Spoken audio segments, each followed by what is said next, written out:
मौला हजरत सैयद शाह रशीद अल Qadri al Baghdadi अल हसन, आका मौला हजरत सैयद शाह रुवाइशीद अल कादरी अल बगदादी अलैहि सलातु वस्सलाम, आका मौला हजरत सैयद शाह यासूब अल कादरी अल बगदादी अल हसन अल हुसैनी अल मद्दजिल्लुल आली। হুজুর পাকদের পবিত্র কদম পাকে আমাদের আমরা জানাই পুত পবিত্র কদম পাকে লক্ষ কোটি বার সেজদা।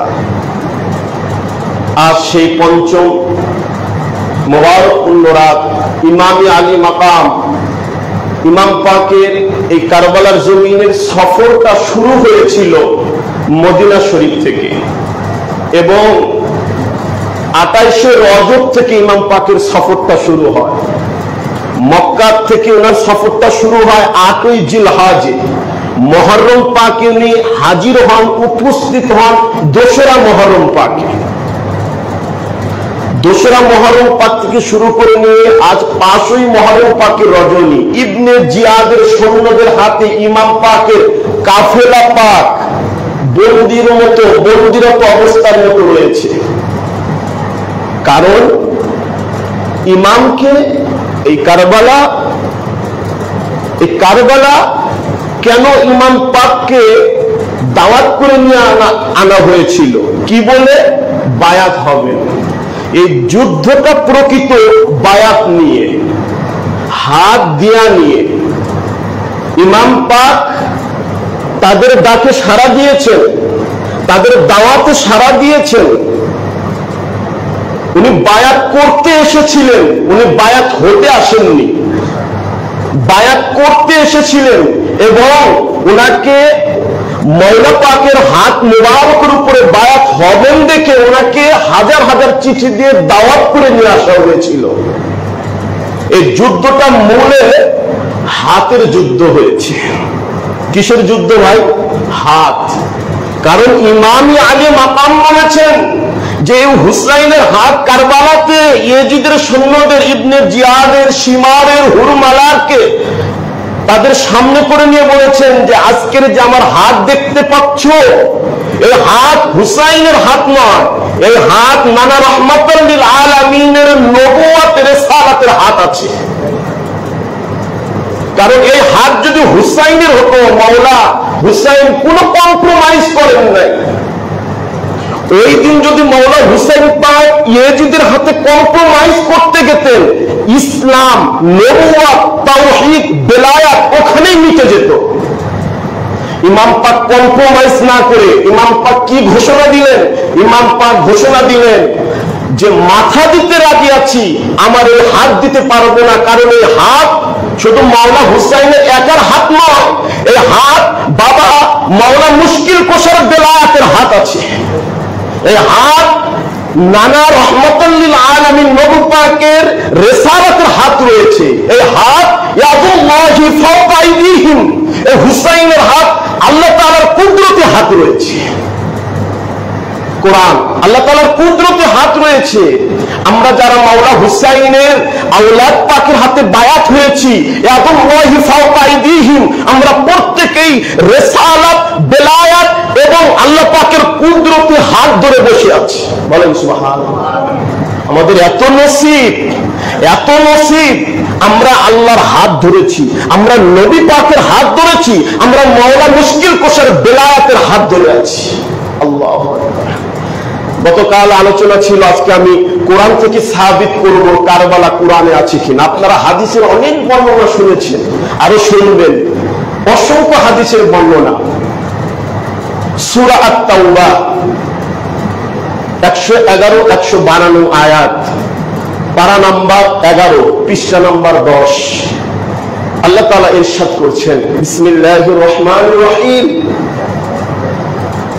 ইন্নাল্লাহা আশতারা মিনাল মুমিনিনা আনফুসাহুম ওয়া আমওয়ালাহুম বিআন্না লাহুমুল জান্নাহ। ভাই কিয়ামত হবে, এটা তো কোরআনে আছে, আছে না? কিয়ামত হবে, তখন আমরা থাকবো না, কিন্তু কিয়ামত হবে, এটা কোরআনে আল্লাহ আগেই বলে দিয়েছেন। আল কারিয়াতু মাল কারিয়াহ ওয়া মা আদরাকা মাল কারিয়াহ। জান্নাত আছে, এর বর্ণনা কোথায় আছে? কোরআনে। জাহান্নাম আছে, বর্ণনা কোথায় আছে? কোরআন পাকে। বাবা আদম থেকে আল্লাহর রাসূলে পাকের উপরে কোরআন নাযিল হয়েছে।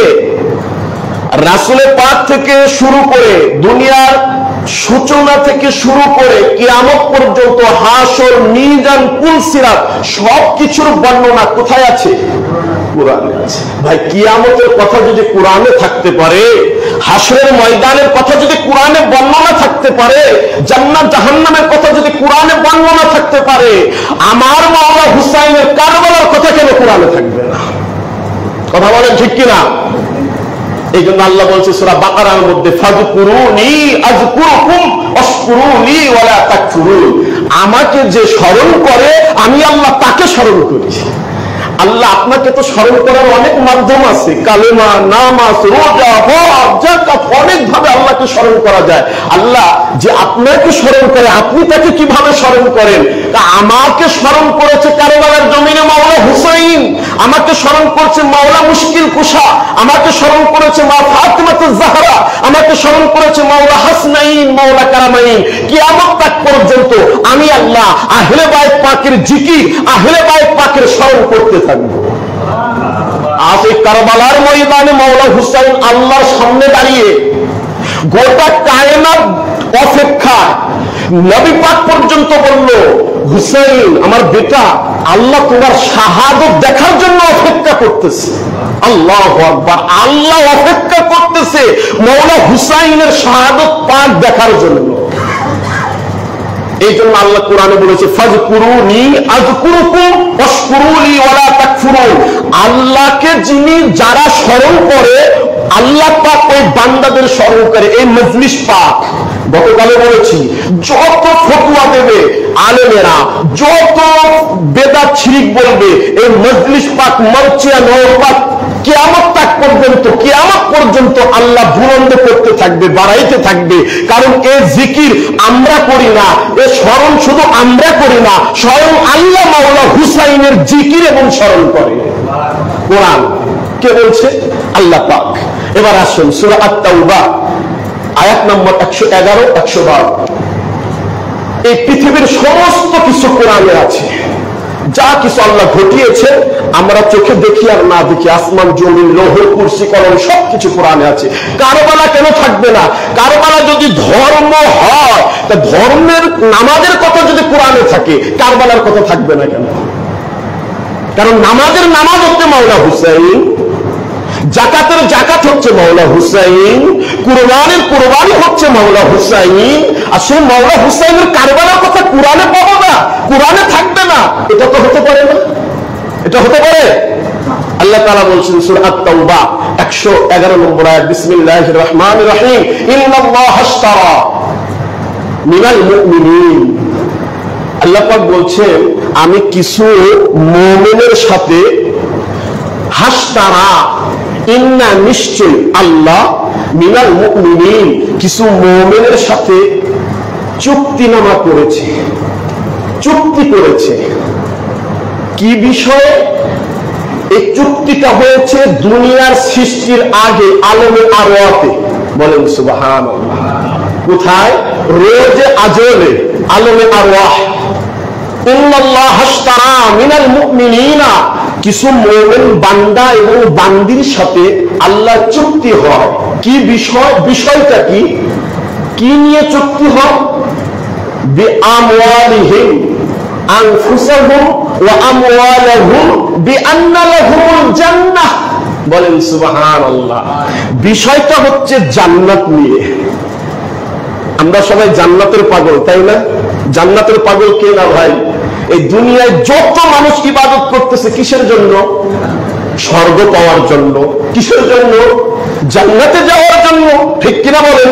পরকালে একটু শান্তি পাবো, এই জন্য তো। আল্লাহ তাআলা ওই মুমিনের সাথে চুক্তি হচ্ছে জান্নাত নিয়ে। জান্নাত তাদেরকে দিবেন, আল্লাহ তাদের কাছ থেকে কি নেবেন? আনফুসাহুম, আল্লাহ তাদের জান নিবেন। কি নিবেন? জান। জান আল্লাহর দরবারে তাদের জান দিয়ে দিতে হবে। ওয়া আমওয়ালাহুম, এবং তাদের কাছ থেকে আল্লাহ তাদের মাল কেউ নিয়ে নিবেন। মাল মানে ধন দৌলত যা কিছু আছে আল্লাহ নিয়ে নেবেন। কারবালার জমিনে মাওলা হুসাইনকে শুধু জানও দিয়েছেন নাকি মালও দিয়েছেন? কথা বলেন, মাল দিয়েছেন কিনা? মা জাইনাব, বেটি সকিনা, মা সেহরা বানু, প্রত্যেকের কানের দুল, প্রত্যেকের নাক ফুল, প্রত্যেকের গলার মালা ছিনিয়ে নেওয়া হয়েছে। তাদের পর্দা নসীন মানে পর্দা বিহীন করে দেওয়া হয়েছে। যেই নূরুন আলা নূরের চেহারা কিতাবের মধ্যে রাখে সূর্যের আলো পর্যন্ত মা জাইনাব সালামুল্লাহ আলাইহা ওনার চেহারা মুবারক দেখতে পারে না। এত পর্দা করতেন ওনারা, এত ভিতরে থাকতেন ওনারা। তাদের কাছ থেকে মাল ছিনিয়ে নেওয়া হয়েছে। শুধু মিলাবেন, আমি সংক্ষেপে বলবো যেহেতু সময় সংক্ষেপ, আরো কিছু ঘটনা বলবো। ওয়া আমওয়ালাহুম বিআনফুসিহিম বিআন্না লাহুমুল জান্নাহ, আল্লাহ তাদের জান এবং মাল নিয়ে তাদেরকে আল্লাহ জান্নাত দিয়ে দিয়েছেন। কেনা বেচা হয়েছে আল্লাহ তাআলার সাথে মাওলা হুসাইনের, মা জাইনাবের। এই জন্য তো কারবালার জমিনে মা কি বেটা জয়নুল, মাওলা জয়নুল আবেদিন ছাড়া 6 মাসের মাওলা আলী আসগরকেও আল্লাহ রাহে দিয়ে দেওয়া হয়েছে। কারণ এটা তো চুক্তি ছিল আলমে আরো, একজনও বাকি থাকা যাবে না, তাহলে চুক্তিনামা হবে না, আদায় প্রদান হবে না। আল্লাহ আহলে বাইত পাকের পুরা ঘরওয়ালাকে শাহাদত দেখলেন, একজনকে রেখে দিলেন এই আওলাদে রাসূল জারি থাকার জন্য। ইমামে সাজ্জাদ আলাইহিস সালাম পাক দিয়ে এই আওলাদ, এই ইমাম পাকদের জারি রাখার জন্য বেলায়াত। এবার দেখেন, ওয়া আমওয়ালাহুম বিআন্না লাহুমুল জান্নাহ, আল্লাহ তাদের জান এবং মাল নিয়ে জান্নাত দিয়ে দিয়েছেন তাদেরকে। জান্নাতের মালিক এখন আল্লাহ নয়, জান্নাতের মালিক মাওলা আলী আসগর, মাওলা হুসাইন। জান্নাত নিতে হলে মাওলা হুসাইনের হাত থেকে জান্নাত নিতে হবে। যদি বলেন এটা কেমন কথা বললেন, আল্লাহর উপরে বেয়াদবি কথা হয়ে গেল না? কোরআন বলছেন ভাই, আল্লাহ পাকই তো বলছেন আমি তাদের জান্নাতের মালিক করে আমি তাদের জান এবং মালকে, এই চুক্তি হয়েছে। এবার আসেন, ইকাতিলুনা ফি সাবিলিল্লাহ, এই যুদ্ধটা মাওলা হুসাইনের নিয়মে হয় নাই। যুদ্ধের একটা নিয়ম আছে না, পন্থা আছে না, রোড ম্যাপ আছে না, যুদ্ধের একটা মূল রহস্য আছে না? বলেন নবী পাকের হুকুমে নও, মাওলা মুশকিল কুশার হুকুমে নও, মাওলা হুসাইনের মতে নও। কোরআন বলছে ইকাতিলুনা ফি সাবিলিল্লাহ, তারা প্রত্যেকে হত্যা হবে, পতন হবে আল্লাহর পথে, আল্লাহর রাহে, আল্লাহর রাস্তা। কোন পদ্ধতিতে? এই পদ্ধতিটা কিভাবে হত্যা হবে মাওলা হুসাইন, পানির সাধ্য নাই ফোরাতের, মাওলা হুসাইনের জন্য পানি বন্ধ করা। আমি ওদিকে যাব না। ইসমাইল জবউল্লাহর পায়ের আঘাতে যদি জমজম আল্লাহ সৃষ্টি করতে পারে, মাওলা আলী আসগর পানির জন্য তীর খেয়ে, বিষ মাখা তীর খেয়ে শাহাদত বরণ করতে পারে? পানির সাধ্য ছিল না মাওলা হুসাইনকে না পান করানোর, কিন্তু এই সিস্টেমটা, এই পদ্ধতিটা, পানি ছাড়া শহীদ হতে হবে 3 দিন কা ভুকা পেয়া। 3 দিন কিছুই খাওয়া যাবে না, ক্ষুধার্ত অবস্থায়, পিপাসা অবস্থায়, জুলুম অবস্থায়, অনাহার অবস্থায় থাকতে হবে। এই নিয়মটা, এই পন্থাটা, এই পদ্ধতিটা কে দিয়েছে? ইকাতিলুনা ফি সাবিলিল্লাহ ফায়াকতুলুনা ওয়া ইয়াকতুলুন, আল্লাহ স্বয়ং এই পদ্ধতি শিখাই দিয়েছে। এই জন্য আল্লাহ বলতেছিল আমি দাঁড়িয়ে আছি হুসাইনের কতলের জন্য, শাহাদত দেখবো, দেখি সে আমার নিয়মে হত্যা হতে পারে কিনা। এই জন্য কোরআন বলেছে ইন্নাল্লাহা মা'আস সাবিরিন, আমি সেদিন হুসাইনের সালাতেরও পরীক্ষা করেছি, সবরকেও পরীক্ষা করেছি। শুধু নামাজের না, দেখি হুসাইন নামাজ কাজা করে কিনা, দেখি হুসাইন সবর করতে পারে কিনা। আমি মরুভূমির বালু পর্যন্ত উত্তপ্ত করে দিয়েছি, গরম বানিয়ে দিয়েছি। বাতাস দেখবেন যখন রোজার মাসে আমরা সারাদিন রোজা রাখি, যদি চৈত্র মাসে রোজা হয়, বৈশাখ মাসে রোজা হয়, পানি শুকায় গিয়েছে গলা, কিন্তু একটু যদি হাওয়া লাগে, গালটা যদি একটু হা করে দেয়, যদি আল্লাহর কুদরতে বাতাস লাগে, তাও একটু ভালো লাগে, ঠিক কিনা? সেদিন বাতাসের পর্যন্ত আল্লাহ বাতাসকে গরম করে দিয়েছিল।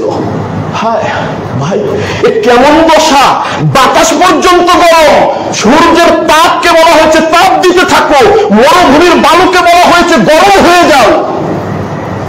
ভাই কোন দিক দিয়ে? কোনো গাছ নাই, পালা নাই, ঠান্ডা বাতাস নাই, মাটি গরম, বালু গরম, তাবুপাত গরম, সব গরম। কারণ পদ্ধতিটা ছিল কার? আল্লাহ। ইকাতিলুনা ফি সাবিলিল্লাহি ফায়াকতুলুনা ওয়া ইয়াকতুলুন ওয়া'দান আলাইহি হক। কোরআন আল্লাহ বলতেছে তোমরা শুনে রাখো, আমার সাথে ওনাদের চুক্তি হয়েছে, এটা হক হক হক, এটা কিন্তু মিথ্যা না, সত্য। আমি তাদের সাথে ওয়াদাবদ্ধ হয়েছি, তারা আমার ওয়াদায় রাজি হয়েছে। বললেন না সুবহানাল্লাহ? তারা আমার ওয়াদায়, তারা আমার সাথে সম্মতি হয়ে রাজি হয়েছে। তারপরে কি করলেন আল্লাহ? ফির তাওরাত, তাওরাত কিতাব কোন নবীর উপরে নাযিল হয়েছে? হযরত মূসা আলাইহিস সালাম। আমি এই কারবালার ঘটনা, মাওলা হুসাইন যে এইভাবে শহীদ হবে, এটা আমি মূসা নবীর তাওরাতের মধ্যে আগেই জানিয়ে দিয়েছিলাম। বলবেন না সুবহানাল্লাহ? এমন কোন নবী জানতো না যে মাওলা হুসাইন কারবালার জমিনে শহীদ হবে। হার পয়গম্বর ওয়াল ইনজিল, হযরত ঈসা আলাইহিস সালাতু ওয়াস সালাম পাকের উপর ইনজিল কিতাব নাযিল হয়েছে, আমি ঈসা নবীকে জানিয়ে রেখেছি যে এইভাবে কিন্তু চুক্তি হয়েছে কারবালা হবে। তারপরে নবীর উপরে কোরআন আসলো, আমি কোরআনের মধ্যে আমার এই ওয়াদাটুকু লিপিবদ্ধ করে দিলাম। ফিত তাওরাত ওয়াল ইনজিল ওয়াল কুরআন ওয়া মান আওফা বিআহদিহি মিনাল্লাহি ফাস্তাবশিরু। আল্লাহ বলতেছেন আমি তাদেরকে সুসংবাদ দিয়ে দিয়েছি, তারা বিজয়ী হয়ে গেছে। হত্যা হলেন মাওলা হুসাইন, বিজয়ী ঘোষণা করলেন কে? কথা বলেন কে? কিয়ামত পর্যন্ত কেউ ইয়াজিদকে বিজয়ী বলেছে? কেউ বলবে? কিন্তু মাওলা হুসাইন শাহাদাত হওয়ার পরেও বিজয়ী। বলেন সুবহানাল্লাহ। ওমান আওফা বিআহদিহি মিনাল্লাহি ফাস্তাবশিরু বিবাইইকুমুল্লাযী বায়াতুম বিহি। এটা ছিল আল্লাহ এবং আহলে বায়ে মাওলা হুসাইন, মাওলা আলী আসগর, মাওলা আলী আকবর, মাওলা কাসিম, মাওলা আব্বাস আলমদার প্রত্যেকের সাথে চুক্তি। বলেন সুবহানাল্লাহ। ওয়াযালিকা হুয়াল ফাওজুল আযীম। পরের আয়াত পাকে আত-তাইবুন আল আবিদুন, তারা আল্লাহর দিকে রুজুকারী হবে। আবিদুন মিলাবেন শুধু সংক্ষেপ, তারা হবে ইবাদতকারী। হামিদুন, তারা হবে আল্লাহর প্রশংসাকারী, সর্ব অবস্থায় তারা আল্লাহর প্রশংসা করবে। মাওলা হুসাইন আল্লাহর রাহে দাঁড়িয়ে কতল হয়েছে, ওরা যারা পরিমাণ আল্লাহর কাছে কোনো কি ছিল না, আল্লাহর কাছে কোনো কৈফিয়ত ছিল না। মাওলা হুসাইন মাওলা আলী আসগরের জন্য পানি চেয়েছেন, তা আল্লাহর কাছে কোনো কৈফিয়ত চাননি, কারণ তারা সর্ব অবস্থায় আল্লাহর প্রশংসা করে দিয়েছেন, শুকরিয়া আদায় করে দিয়েছেন। হামিদুন আর রাকিউন, তারা হবে রুকুকারী। সাজিদুন আল আমিরুন, তারা হবে সিজদারত অবস্থায় তারা হত্যা হবে, তাদের আঘাত করা হবে সিজদারত অবস্থায়। রাকিউন সাজিদুন আল আমিরুন বিল মারুফ, তারা হত্যা হতে থাকবে, কিন্তু জবান থেকে সৎ কাজের আদেশ দিতে দিতে হত্যা হবে। বলবেন না সুবহানাল্লাহ? তাদের জবান থেকে সব কাজের আদেশ দিতে দিতে তারা হত্যা হবে। ওয়াল মারুফ আনিল মুনকার, তারা অসৎ কাজকে নিষেধ করে যাবে। ওয়াল হাফিজুনা লিহুদুদিল্লাহ, তারা হবে আল্লাহর হুদুদের হেফাজতকারী। বলেন সুবহানাল্লাহ। এবার আসুন হুদুদ কি? তাফসীর কারকরা বলতেছে আল্লাহর হুদুদের হেফাজতকারী বলতে আল্লাহর সীমানা, আল্লাহর বাউন্ডারি, আল্লাহর ধর্ম, আল্লাহর দ্বীন, আল্লাহর শরিয়াত, আল্লাহর কোরআন, আল্লাহর রিসালাত, আল্লাহর বেলায়াত, আল্লাহর নবুয়ত, আল্লাহর ইমামত, এই সব কিছুর বাউন্ডারি মাওলা হুসাইন হবে। ওই হুদুদের, ওই বাউন্ডারির, ওই সীমানার রক্ষণাবেক্ষণকারী। বলেন সুবহানাল্লাহ। বলতেছে ওনার শাহাদত দ্বারা কি হয়েছে? ওনার শাহাদত দ্বারা বাবার বেলায়াত, মাওলা আলী মুশকিল কুশার বেলায়াত রক্ষা পেয়েছে মাওলা হুসাইনের শাহাদত দ্বারা। তাহলে ওই দিনে ওনারা চেয়েছিল আহলে বাইত পাককে একবারে নির্বংশ, একবারে মিটায় দিতে। সবাই যখন এক এক করে হত্যা হবেন, কেমন করুন কাহিনী। ইমাম জয়নুল আবেদিন, ওনার আরেক নাম ইমাম সাজ্জাদ আলাইহিস সালাম, উনিও প্রস্তুত হলেন যে আমি অসুস্থ, তাও আমি যুদ্ধ করবো, আমি বাবার জন্য শাহাদত হবে, আমি বাবার জন্য শাহাদত হবো। মা যায়নাব মানছিলেন না।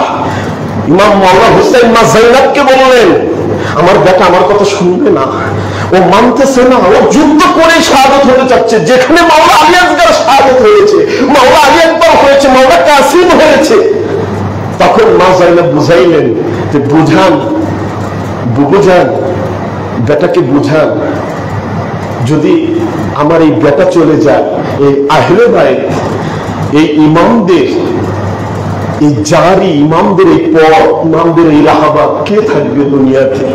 তাকে যাওয়া যাবে না। আপনি তাকে হেফাজত করেন, তাকে থাকতে হবে দুনিয়ায় এই বেলায়েত টিকে রাখার জন্য। বলেন সুবহানাল্লাহ। আমরা গত মাসে জিলহজ চাঁদের 1446 হিজরিতে সবাই গরু কেটে কুরবানি করেছি, তাই না? একটা পশু যখন আমরা নিজেও কুরবানি দিতে গিয়েছি, একটা পশু কুরবানি দেওয়ার নিয়ম কি ভাই জানেন? যে পশুকে একটু পানি দেখানো, পশুকে একটু কি দেখানো, খাক বা না খাক। একটা মুরগি যে জবে করবে, ওই মুরগিকেও পানি দেখাইতে হয়। এটা নিয়ম, মাসলা, ইসলাম ধর্মের নিয়ম। এবং যখন আমরা গরু, ছাগল, ভেড়া, দুম্বা কুরবানি করতে যাই, নিয়ম আছে। যখন আমরা কুরবানি করব, ধর এক বাড়িতে 2টা কুরবানি, একজনের 2টা, ওই পশুর সামনে আর একটা পশুকে কুরবানি করা যাবে না। ওই পশুটাকে কি করতে হবে? আড়ালে রাখতে হবে। ওই প্রথম পশুটা কুরবানি হওয়ার পর দ্বিতীয় পশুটা কুরবানি করতে হবে। কারণ ওই পশুটা তাহলে ভয় পাবে, আতঙ্ক হতে পারে, কষ্ট পেতে পারে। ভাই, একটা পশুর ক্ষেত্রে যদি এই আপনার এই নম্রতা, এই ভদ্রতা, এই শ্রেষ্ঠচারিতা, কি বলবো, এই আপনার নীরবতা বা এই জিনিসটা আমরা বুঝাইতে পারি একটা ছাগল, ভেড়া, গরুর ক্ষেত্রে, মাওলা হুসাইন ওনার সামনে তো সবাইকে শাহাদত করা হয়েছিল। ভাই, মাওলা হুসাইন প্রত্যেকের শাহাদাত পাকের শাহাদত। কোন পৃথিবীর বাপ আছে যে বেটার হত্যা নিজ চোখে দেখে, নিজ কোলে নিয়ে, নিজ হাতে কবর খুঁড়ে, নিজ হাতে দাফন করেছে? আমাদের বাড়িতে সাধারণ কোনো আপনজন মারা গেলে সেই দিন ওই লোক তার কিছু করতে পারে না, তাকে কিছু করতে দেওয়া হয় না। দেওয়া হয় যে তার মনে কষ্ট, সে কিছু করবে না, সে কান্না করছে, আশেপাশের আত্মীয় স্বজন, প্রতিবেশী তার সমস্ত কাজ করে। মা জাইনাব ইমাম পাকের বোন, ওনার 2 শাহজাদা, ওনাদেরকেও ভাইয়ের জন্য কুরবানি করে দিলেন। আরে ভাই, বাকি যে 71 জন আহলে বাইত, মাওলা হুসাইন দিয়ে 72 জন, তারা কেউ আল্লাহর দরবারে আল্লাহর জন্য শহীদ হন নাই। বাকি 71 জন মাওলা হুসাইনের জন্য শহীদ হয়েছে। কারো মুখে ছিল না আল্লাহর জন্য হচ্ছি, কারণ তাদের জবানে ছিল আল্লাহর দরবারে কৈফিয়ত দিতে হবে। মা জাইনাব যখন বললেন, ভাই, আমার মা ফাতেমা জোহরা, আমার বাবা মাওলা আলী মুশকিল কুশা, যদি জিজ্ঞেস করে, আমার বেটা হুসাইন শাহাদত হয়েছে, তোমার বেটা কি ছিল না আমার হুসাইনের জন্য? তুমি কি তোমার বেটা যুদ্ধে পাঠাইতে পারো নাই? আমি জাইনাব কি উত্তর দেবো? ভাই, আপনার কাছে আরজি পেশ করছি, ভাই, আপনি হুকুম না দিলে আমার বেটাদের পাঠাইতে পারবো না। মা জাইনাব মাওলা হুসাইন পাকের হুকুম নিয়ে আরজি পেশ করে উনি যখন কবুল করলেন, 2 বেটাকে সাজায়া দিলেন, যাও আমার ভাই হুসাইনের জন্য শহীদ হও, আমার ভাই হুসাইনের জন্য শহীদ হও। মাওলা আলী আকবর ইমাম পাকের শাহজাদা, যার চেহারা ছিল রাসূল পাকের প্রতিচ্ছবি, যার চেহারা দেখলে কাফেররা ভয় পাইতো, মুনাফিকরা ভয় পাইতো, যখন মাওলা আলী আকবর বাবার কাছে আরজি দিলেন, বাবা আমি যুদ্ধ করব, মাওলা হুসাইন মাওলা আলী আকবরকে বললেন, বেটা আমি তোমাকে যুদ্ধে পাঠাইতে পারবো না, আমি তোমাকে যুদ্ধের হুকুম দিতে পারবো না। তুমি যদি হুকুম নিতে চাও তোমার ফুফু আম্মা জাইনাবের কাছে যাও। মাওলা আলী আকবর ফুফু আম্মার কাছে গিয়ে বললেন, ফুফু আম্মা, আব্বা জানের কাছে আরজি দিয়েছিলাম যুদ্ধে যাব, আব্বা জান আপনার কাছে পাঠিয়েছে। কেন? কারণ মাওলা আলী আকবরকে মা জাইনাব খুব ছোটবেলা থেকে আদর করে সুহাগ করে মানুষ করেছেন। মাওলা হুসেন বলেছেন, বোন জয়নাবের হুকুম ছাড়া আমি তোমাকে পাঠাইতে পারবো না। মাওলা আলী আকবর বলেন, বাবা আপনি যদি আমাকে হুকুম না দেন, হাসরের ময়দানে আমার দাদা মাওলা মুশকিল কুশা, আমার দাদি মা ফাতেমা জোহরা জিজ্ঞেস করবে যে আমার বেটা হুসাইনের জন্য তোমার বাবা শহীদ হয়েছে, তুমি কি করেছো, তুমি কি সেদিন বসেছিলা? আমি মাওলা আলী আকবর কি উত্তর দেব? আমাকে হুকুম দিয়ে দেন। মাওলা আলী আকবর যখন মা জাইনাবের কাছে হুকুম নিতে গেলেন যে ফুপি আম্মা আমার হুকুম দেন, মা জাইনাব বললেন, এই চাঁদের মধ্যে ফুটফুটে চেহারা, আমি কিভাবে তোমাকে যুদ্ধের হুকুম দেই? তোমাকে যেহেতু যুদ্ধে পাঠাবো না দেখে আমার দুই শাহজাদাকে আমি যুদ্ধে শহীদ করে দিচ্ছি। মাওলা আলী আকবর যে ঘোড়ায় চড়ে যুদ্ধের ময়দানে গিয়েছিলেন, ওই ঘোড়াটা ছিল খোদ রাসূল পাকের ঘোড়া মুবারক। এর আগে কোনদিনও কেউ ওই ঘোড়াতে কেউ চড়তে পারে নাই, শুধু মাওলা আলী আকবর দ্বিতীয়বার ওই ঘোড়াতে চড়ে কারবালার ময়দানে গিয়ে শাহাদাত হয়েছেন। বলেন সুবহানাল্লাহ। মাওলা আলী আকবর যখন যাচ্ছেন ঘোড়ায় সওয়ার হয়ে, কাফেররা মুনাফিকরা ভয় পাচ্ছে, বলতেছে এটা তো আলী আকবর আসতেছে না, খোদ মদিনাওয়ালা কামনিওয়ালা মুহাম্মদ রাসূলুল্লাহ আসতেছে। ভয়তে তারা উল্টা দৌড়াচ্ছে, আগাবে কি?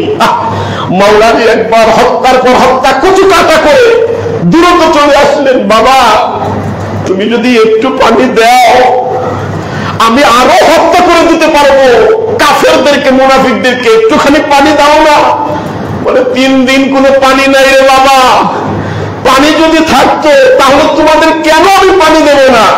মাওলা হুসেন সান্ত্বনা দিয়ে মাওলা আলী আকবরকে বললেন যে বেটা শোনো, আমার মায়ের ঘরেও দুনিয়াতে পানি এমন সময় থাকে নাই, খাবার থাকে নাই, আমরা ক্ষুধার্ত কেঁদেছি, দৌড়ায়া নবীর কাছে গেছি, নানা যান আজ 3 দিন আমাদের ঘরে কোনো খাবার নাই, আমরা তো ক্ষুধার্ত অবস্থায় পানি পাই না।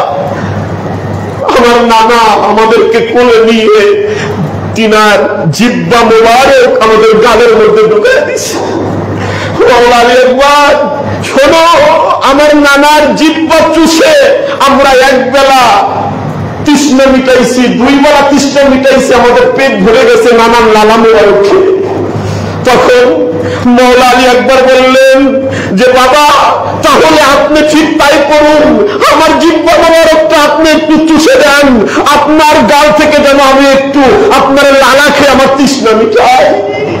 মাওলা আলী আকবরের গালের মধ্যে মাওলা হুসাইনের জিহ্বা মোবারক দিয়ে দিলেন। বাবা আপনার তো জিহ্বাও শুকিয়ে গেছে, আপনার জিহ্বাতে কোনো পানি নাই, জিহ্বাও শুকনা। মাওলা আলী আকবর বললেন বাবা আমাকে বিদায় দেন, আমাকে হুকুম দেন, আমাকে বিদায় দেন, আমি চলে গেলাম, আপনার সাথে দেখা হবে হাউজে কাউসার।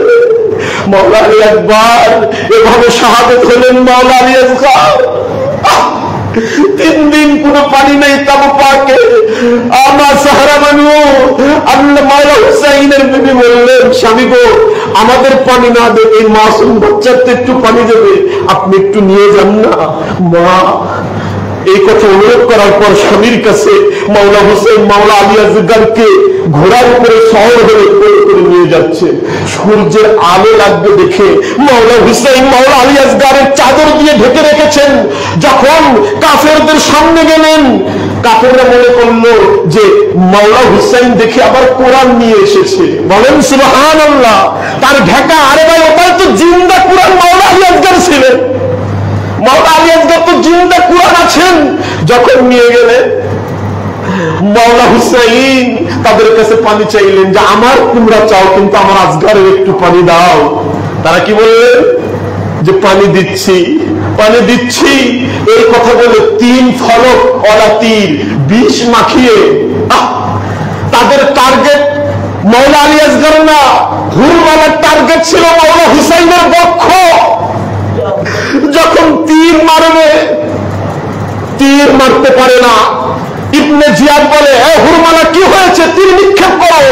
বলে আমি তীর মারতে পারছি না, আমি যতবার মাওলা আলী আসগর মাওলা হুসাইনকে টার্গেট করছি ততবার ওখানে দেখতেছি খোদ মুহাম্মদ রাসূলুল্লাহর চেহারা মোবারক, আমি তীর মারতে পারছি না। দ্বিতীয়বার টার্গেট নিলেন, আবার তীর মারবে, দেরি করছো কেন, তাড়াতাড়ি তীর তীর মারো। দ্বিতীয়বার যখন তীর মারতে যায় আবার উনি হাত কেটে তীর ছেড়ে দেয়, বলে সম্ভব না, ওখানে মাওলা আলী আসগরের চেহারা না, ওখানে হুসাইন না, ওখানে মোহাম্মদ রাসূলুল্লাহ দাঁড়িয়ে আছে। আবার নির্দেশ করে জোর করে তীর মারছো না কেন? যখন উনি আবার তীর ধরলেন ওরা পিছন দিয়ে গিয়ে বলতেছে তুমি আর মোহাম্মদ রাসূলুল্লাহ দেখতে পাবা না, আমি তোমার চোখ বন্ধ করতেছি, তীর মারো। এভাবে যখন চোখ আড়াল করে ধরলেন উনি না দেখে তীর মারলেন। মাওলা হুসাইনের বক্ষের দিকে তীর আসতেছিল। মাওলা আলী আসগর কোলের মধ্যে দেখতেছে তীর আসতেছে, বাবার তীর লাগতে দেবে না বক্ষতে। মাওলা আলী আসগর কোলের মধ্যে লাফ দিয়ে ওনার গলা আগায়া দিয়ে হুল মারার তীর নিজে পান করে নিয়েছে। যখন হুল মারার তীর নিজে পান করে দিয়েছে একটা চিৎকার দিয়েছেন আল্লাহু আকবার। চোখ তাকিয়ে সেই তীর সেই মাওলা আলী আসগরের এই গলা বলতেছে বাবা আপনি তীর ঠেকাইতে পারলাম না আমি আসগর, কারণ আমার গলাটা ছোট, যদি আমার গলা বড় হতো আপনার হাতের মধ্যেও ঢুকতো না এটি। তখন মাওলা আলী আসগরের সেই গলা সেই আপনার গলা মুবারক থেকে ভেদ করে মাওলা হুসাইনের বাহুর মধ্যে তীর ঢুকে গেল, রক্তের ফোয়ারা বের হলো। ইমামের ছেলে ইমাম যখন রক্ত ইমাম পাক দু হাত দিয়ে ভরে গেছে, দাড়ি মুবারকে ভরে গেছে, জামা মুবারকে ভরে গেছে, ইমাম পাক রক্ত ছুড়লেন। আসমান থেকে আওয়াজ আসলো আসমানে রক্ত সহ্য করতে পারবে না, জমিন থেকে আওয়াজ আসলো জমিনে রক্ত ফেলবেন না। মাওলা আলী আসগরের সেই করে করে নিয়ে তাকিয়ে রয়েছে, তাবু পাকের দিকে গেল, ঢেকে নিয়ে আর ওনার বিবি বেরিয়ে আসলো, আমি আলী আসগরের পানি খাওয়িয়েছো? বলতেছে হ্যাঁ। তোমার আলী আসগর আর কোনোদিন পানি চাবে না আমাদের কাছে, তোমার আলী আসগর হাউজে কাউসার খেয়ে নিয়েছে, হাউজে কাউসার পান করেছে। মাওলা আলী আসগর কিতাবের মধ্যে লেখে ওই তাবু পাকের পিছনে আল্লাহ রাসূল নিজে বেটাকে বুকে নিয়ে নিজের হাত দিয়ে মরুভূমির বালু সরিয়ে গর্ত করে কবর বানিয়ে মাওলা আলী আসগরের সমাপ্ত করে। কিতাবের মধ্যে লেখে কারবালা ময়দানে সবাই একবার করে শহীদ হয়েছে, শুধু মাওলা আলী আসগর দুইবার শহীদ হয়েছে। কারণ যখন মাওলা আলী আসগরের মাথা পাচ্ছিল না মুনাফিকরা খুঁজতেছিল যে আলী আসগর কোথায়, তার মাথা তো ছোট, ছোট মাথাটা তো পাওয়া যাচ্ছে না, তারা এক এক করে ৭১টা মাথা এক জায়গা করে তখন খুঁজতে খুঁজতে কিভাবে খুঁজতে লাগলো, মরুভূমির বুকে বল্লভ দিয়ে আঘাত করতে করতে করতে করতে দেখলো এমন জায়গায় আঘাত করলো মাওলা আলী আসগরের দেহ মোবারক ওই বল্লভের ফলকে উঠে চলে এসেছে। মাওলা আলী আসগরকে দেখে বলে এই পেয়েছে মাওলা আলী আসগর, এখন এর মাথা কাটো। হত্যার পরে হত্যা, শাহাদাতের পরেও জুলুম, কতল করার পরেও উনাদের দেহ মোবারকে জুলুম করা হয়েছে। মাওলা আলী আসগরের শেরকে আলাদা করে কেটে তার দেহ মোবারককে মানুষের সাথে মিশে চূর্ণ বিচূর্ণ করে দিয়েছে। এই হুসাইনের জন্য যারা না কাটবে তাদের নামাজ, কালাম, রোজা, হজ সবকিছু বিফলে যাবে, সবকিছু ইয়াজিদের হবে, সবকিছু মুআবিয়ার হবে, সবকিছু আবু সুফিয়ানের হবে। কারণ আমার মাওলা হুজুর পাক লিখেছে সির কাতায়া শাহনে হম কো বাঁচানে কে লিয়ে হাশর মে হম আসিও কো বখশ আনে কে লিয়ে। আমরা যারা হুসাইনের সৈনিক মহব্বতকারী, আমরা কালেমা, নামাজ, রোজা, হজ, যাকাত জান্নাতের আশাই করি না, জান্নাত পাওয়ার জন্য করি না, আমরা নামাজ পড়ি মাওলা হুসাইনের শাফায়াত দিদার পাওয়ার জন্য। এই জন্য বলেছে সের কাটায়া শাহানে, কেমন সের কাটলো? এই সেরটা আমরা যেরকম বাবা মারা গেলে, মা মারা গেলে কুরআন করে বকশাই, আল্লাহ আমার বাবাকে মাফ করে দিও, মোল্লা ডেকে বকশাই, দেওয়ান পাক করে বকশাই। মাওলা হুসাইন বলল আমার নানার উম্মত কিয়ামত পর্যন্ত গুনাহ করবে, গুনাহগার হবে, জাহান্নামী হবে, তাদের নামাজ পড়ে বকশাইলাম না। আমি মাওলা হুসাইন আমার আসগরের সের দিয়ে, আল্লাহু আকবরের সের দিয়ে, আমার সের দিয়ে কিয়ামত পর্যন্ত, কিয়ামতের মাঠে মাওলা হুসাইন বলবে আল্লাহর দরবারে উম্মতি মুহাম্মদের কোনো হিসাব হবে না, আহলে বাইত পাকের অনুসারীর কোনো হিসাব হবে না। কারণ তাদের জন্য আল্লাহ আপনার দরবারে আমি আমার সেরকে বকশাই দিয়ে দিচ্ছি। আমরা কোরআন বক্সাই আর মাওলানা হুসাইন ওনার শেরকে আমাদের জন্য বক্সাই দিয়েছে আল্লাহর দরবারে। এই জন্য বলছে দাগ ইশকে पंजतन की गर्मिया देखे अगर सर्द हो खुर्शीद महशर या अली मुर्तजा যদি ইশকের মধ্যে আহলে বাইত পাকের দাগ লেগে যায় ওই দাগ দেখে আল্লাহ তাদেরকে হুসাইনি জান্নাত বলে ঘোষণা করবে। হুসাইন হচ্ছে জান্নাতের ইমিগ্রেশনকারী, জান্নাতের ঘেটে থাকবে, পাসপোর্ট আছে, ভিসা আছে, তারপরেও বর্ডারে, তারপরেও প্লেনে ঢুকতে হলে, প্লেনে উঠতে হলে ইমিগ্রেশন লাগে কিনা? যদি প্রধানমন্ত্রীও হয় তার ইমিগ্রেশন হয় কিনা? কথা বলেন হয় কিনা? কারণ জান্নাতের গেটে মাওলানা হুসাইন দাঁড়িয়ে থাকবে। ওনার আমল আছে, নামাজ আছে, ঈমান আছে, সবকিছু আছে, মুসলমান আছো, উম্মতি মুহাম্মাদি আছো, সব আছো। মাওলানা হুসাইনের সিল ছাড়া, ইমিগ্রেশন ছাড়া, হুকুম ছাড়া, সিগনেচার ছাড়া, অনুমতি ছাড়া একটা উম্মতি মুহাম্মাদি আল্লাহর জান্নাতে প্রবেশ করতে পারবে না, একটা উম্মতে না। কারণ আল্লাহ পাক হুসাইনকে সেই ক্ষমতা দিয়েছেন। আপনি বাছাই করবেন কে আপনার জন্য কেঁদেছিল। এই জন্য মা ফাতিমাতুজ জাহরা বলেছে বাবার কাছে, বাবা আপনার উম্মতের জন্য আমার দুই বেটা শাহাদাত হবে, আমার নাতিনাতকো শাহাদাত হবে, আমার কাছে ওয়াদা করেন আপনার উম্মতের আমার বেটার জন্য কি করবে। আল্লাহ রাসূল বলেছে কিয়ামত পর্যন্ত আমার হুসাইনের জন্য আমার উম্মতেরা মাতম করবে, কান্না করবে। বলেন সুবহানাল্লাহ। এই জন্য বলছে ইয়াদগান হুসাইন মে দিল কো ফানা करो दिल चाहता है जानो भी उन पर फिदा करो। দিলকে ফানা করতে হবে, দিলকে।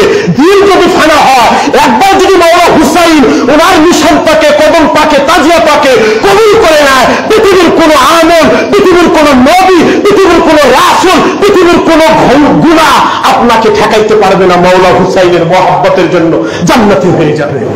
গুনাহগার হন, সমস্যা নাই, হন খ্রিস্টান, সমস্যা নাই, হন বৌদ্ধ, সমস্যা নাই, হন হিন্দু, সমস্যা নাই। মাওলানা হুসাইনকে শুধু মুসলমান ভালোবাসে নাই, মাওলানা হুসাইন জাতি, ধর্ম, বর্ণ নির্বিশেষে একজন খ্রিস্টান মাওলানা হুসাইনকে ভালোবেসে জান্নাত পেয়েছে। কথা বলেন ঠিক কিনা? খ্রিস্টান চিনেছে মাওলানা হুসাইনকে, মুসলমান চিনেন। আল্লাহ তাআলা যেন আমাদের সকলকে কারবালাকে বুকে লালন, বুকে ধারণ, মাওলানা হুসাইনের মহব্বত লালন ধারণ। কালকে বলেছি এশকি, এশকের কাছে কোনো দলিল চলে না, এশকের কাছে কোনো দলিল ঠিক না। দলিলের বাহানা দিয়ে কেউ হুসাইনের পিছে ফেলতে পারবেন না, দলিলের বাহানা দিয়ে কেউ মাওলানা হুসাইনের সম্মান ছোট করতে পারবেন না। দলিল এক জিনিস, হুসাইন আর এক জিনিস। এশকের কাছে কোনো কোরআন চলে না, এশকের কাছে কোনো হাদিস চলে না, এশকের কাছে কোনো মাসলা থেকে না, আপনার এশকের কাছে কোনো শরীয়ত থেকে না। এশকের দ্বারা ডাইরেক্ট হুসাইন নবী আল্লাহকে হাসিল করা যায়, যেটা কোরআন পড়েও পাওয়া যায়, হাফেজ হয়েও করা যায়, মাওলানা হয়েও পৌঁছানো হওয়া যায়। অথচ একজন তাঁতি হয়েও, কৃষক হয়েও, মুসি হয়েও সে মাওলানা হুসাইনের ইশকেতে আল্লাহ পেতে পারে। কোরআন পড়া জানে না, আলিফ বাতা পড়তে পারে না, গৌস পাকের ইশকে পড়ে, হুজুর পাকের ইশকে পড়ে, মাওলানা হুসাইনের ইশকে পড়ে আল্লাহকে হাসিল করতে পারে। আর আমি হাফেজ মাওলানা কোরআন পড়ে কি করলাম যদি ইশকই না আসে? কথা বলেন ঠিক কিনা? ভাই সময় অনেক নিয়ে ফেললাম। আল্লাহ তাআলা যেন আমাদের সকলকে এই পুত পবিত্র দরবার পাকে, মাওলানার কদম পাকে কবুল করুক। সকলে বলে আমিন। ওয়া আলাইকুম ইল্লাল বালাগ। আসসালামু আলাইকুম ওয়া রাহমাতুল্লাহ।